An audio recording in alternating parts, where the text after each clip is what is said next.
Magandang umaga, Pilipinas. Live mula rito sa Pag-asa, si Harry Bayona para sa Panahon TV Express. Good news po para sa mga kababayan nating mangingisda dahil inilabas ng Pag-asa ngayong umaga ang final gale warning.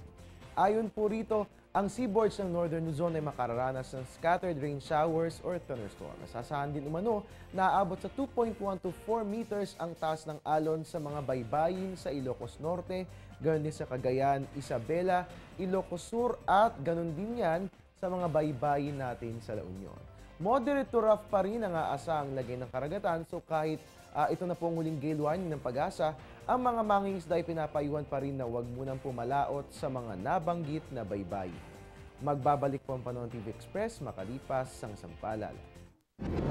Download the Air 21 mobile app on your iPhone to avail of shipment tracking, rate calculator, and locations listing.